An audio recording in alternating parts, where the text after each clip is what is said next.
कहानी नीरू की है। पंजाब की नीरू की शादी दिल्ली के राहुल से होती है। दिल्ली कितना बड़ा शहर है ना, लेकिन आप लोगों का घर तो बहुत छोटा है। हमारे पंजाब में तो ये बड़े बड़े घर होते हैं कि मजा ही आ जाता है। कोई बात नहीं नीरू, मैं भी तुम्हारे लिए बहुत बड़ा मकान बनाऊंगा बहुत जल्दी। नीरू के पिता जहाँ पंजाब के जाने माने व्यापारी थे, वहीं उसका पति राहुल दिल्ली में एक सिंपल नौकरी करता था। माँ, यहाँ तो घी मक्खन इतना महंगा है कि क्या बताऊं। मैं तो तरस ही जाती हूँ घी खाने के लिए। नीरू की माँ को ये सुनकर बहुत दुख होता है। मेरी बेटी को घी नसीब नहीं हो रहा है और ये बहू यहाँ बैठकर घी में शक्कर डाल रही है। देख वनिता, मैं साफ कह रही हूँ, इस घर में जितना घी आएगा उतना ही मेरी बेटी के घर दिल्ली भी जाएगा। अरे ये क्या बात होती माँ जी? बेटी का उतना ही करो जो अच्छा लगे। अब क्या मायके से घी और मक्खन तक की सप्लाई करोगी आप? हाँ, मेरी बेटी किसी चीज को तरसे मुझसे बर्दाश्त नहीं होता। अब क्या था, नीरू के मायके में 2 किलो घी आता तो 2 किलो दिल्ली जाता नीरू के पास। एक दिन, माँ बड़ी गर्मी पड़ती है दिल्ली में। इस घर में तो एक ही एसी है और वो भी ड्राइंग रूम में। सारा परिवार एक ही कमरे में सोता है। हाँ बेटा, वो तो हर घर की कहानी है। यहाँ भी एक ही एसी है। अरे बिल इतना आता है कि क्या बोलूं। तभी वहां राकेश आ जाता है। माँ, थोड़ी देर में यहाँ कुछ प्लम्बर आएंगे मेरे कमरे में एसी लगाने। जरा ध्यान से लगवा देना ना माँ। ओए, ऐसे कैसे तेरे कमरे में एसी लगेगा? हाँ राकेश, एक बार बात तो कर लेता। अरे पापा, वो वनिता को गर्मी में नींद नहीं आती। ड्राइंग रूम में सबके साथ सोने में वो अनकंफर्टेबल है, इसलिए। अरे पूरे परिवार के साथ वहां तेरी बहन नीरू भी तो सोती है। वो नहीं हो रही क्या अनकंफर्टेबल? समझ रहा है ना? अगर एसी लगेगा तो एक दिल्ली में तेरी बहन के कमरे में भी लगेगा, तभी तू लगा सकेगा। राकेश वनिता को सारी बात बताता है। वनिता करती भी क्या, मन मार कर बैठ जाती है। माँ, ये लोग ठीक नहीं है, क्या करूं मैं? अरे बेटी, यहाँ आ जा, तू यहाँ आकर रह ले। अरे छोड़ दे ऐसे पति को। कैसे छोड़ दूं माँ? समाज क्या कहेगा, लोग क्या कहेंगे? वैसे भी मेरा एक बेटा है मयंक। अरे हटा बेटा, तेरी उम्र ही क्या है? इतनी परेशान रहेगी तो काम कैसे चलेगा? खैर, बात आई गई हो जाती है। माँ को लगता है कि नीरू ठीक है, तो वहीं नीरू के मन में एक ही लाइन चल रही होती है, यहाँ आजा। माँ ने तो बोल ही दिया है कि यहाँ आजा। बस मयंक थोड़ा सा बड़ा हो जाए, इन गरीबों को छोड़कर मैं वापस माँ के पास ही चली जाऊंगी। वो इसी सोच में बाजार में चल रही थी कि मैम, आपका दुपट्टा जमीन को छू रहा है। नीरू जैसे ही उस लड़के की तरफ देखती है, देखती ही रह जाती है। हाय रे, कितना सुंदर लड़का है ये। अब क्या हुआ? मैंने कहा आपका दुपट्टा। तो खुद ही उठाकर दे दो ना। लड़का समझ जाता है कि नीरू उस पर फिदा हो चुकी है। वो उससे उसका नंबर लेकर चला जाता है। अब क्या था, नीरू और रोहित में लगातार बातें होने लगती है।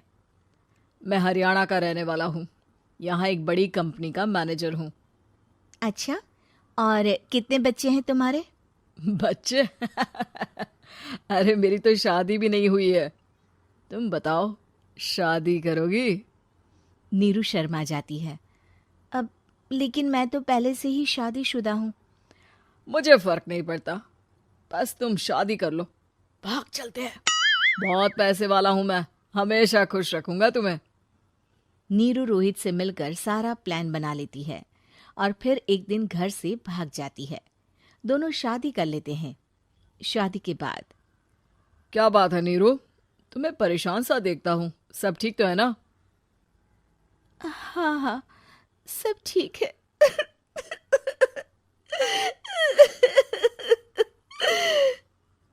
ये कहते कहते ही वो रोने लगती है।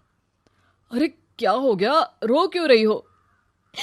मैंने तुमसे एक बात छुपाई है। और वही बात अब मुझे परेशान कर रही है। रोहित, मेरा एक बेटा भी है, उसका नाम मयंक है। क्या बात कर रही हो? ये तुमने मुझे पहले क्यों नहीं बताया? देखो नीरू, मेरी माँ को मैंने ये नहीं बताया है कि तुम शादीशुदा हो। बच्चा मैं मैनेज नहीं कर पाऊंगा। नीरू को समझ में नहीं आता कि वो क्या करे। तुम उस बच्चे को अपनी माँ को क्यों नहीं दे देती? नीरू चुपके से माँ को फोन करती है। माँ, क्या मयंक को तुम रख सकती हो? बेटा, मैं राकेश के साथ बात करती हूँ। आखिर घर का बेटा वही है, जो वो बोलेगा। वैसे भी बेटा, तूने जो किया है ना, उसके बाद से पूरा घर तेरी बुराई कर रहा है। मैं भी अब किसी से तेरे लिए लड़ नहीं सकती। राकेश बेटा, नीरू ने तो जो किया बहुत ही बुरा किया, लेकिन मैं सोच रही थी कि क्यों ना मयंक को हम यहाँ ले आए। तभी वनीता बोल पड़ती है। वाह जी, ऐसे कैसे यहाँ ले आए? यहाँ क्या भंडारा भरा है? और जिस बच्चे की माँ ने नहीं सोचा, उसके लिए हम क्यों सोचे? नीरू को एक बार तो अपने बच्चे के बारे में सोचना चाहिए था ना। अरे लेकिन तेरे पास भी तो लड़का नहीं है ना वनीता। माँ, वनीता ठीक बोल रही है। कल को वो बड़ा होकर इसी घर का हिस्सा मांगेगा तो हम क्या करेंगे? माँ कहती भी तो क्या, वो चुप रह जाती है। वहीं नीरू का पहला पति कहता है। माँ, अगर आज भी वो वापस आ जाए तो मैं उसे माफ कर दूंगा। बेटा, गरीबी चीज ही ऐसी है, क्या करेगा? तू तो अब मयंक का सोच। वो बेचारा तो बिना माँ का हो गया। मयंक के खातिर तू दूसरी शादी कर ले बेटा। लोगों के लाख समझाने के बाद नीरू के पहले पति की शादी रिद्धि से हो जाती है, जिसके पहले पति से 2 बच्चे होते हैं। देखो जी, मैंने शादी सिर्फ बच्चे के खातिर की है। मैंने भी शादी सिर्फ बच्चों के खातिर की है। वहीं नीरू के दूसरे पति के मन में ये बात घर कर जाती है कि नीरू एक मासूम बच्चे को उसके खातिर छोड़ कर आई है। अब देखो नीरू, मुझे लगता है कि जो औरत अपनी कोख का बच्चा छोड़ सकती है, वो तो कुछ भी कर सकती है। कल को तुम्हें मुझसे अच्छा कोई मिल गया तो तुम तो मुझे भी बाय बाय कर दोगी ना। नीरू को अब उसका दूसरा पति ताने देना शुरू कर देता है। तंग आकर नीरू उसके यहाँ से भागकर अपने पहले पति के पास चली जाती है, लेकिन ससुराल में क्या लेने आई है नीरू, मयंक को? नहीं नहीं सासू माँ, मुझसे गलती हो गई, मुझे माफ कर दीजिए। नीरू, अब वक्त खत्म हो गया है, मेरी शादी हो चुकी है। तो छोड़ दो ना उसे, हमारा बच्चा है। मैं आपको अपनी माँ नहीं मानता, मेरी नहीं मान तो बात अच्छी है। नीरू मयंक की बात सुनकर समझ जाती है कि उसके पास अब ना आसमान रहा ना ही जमीन।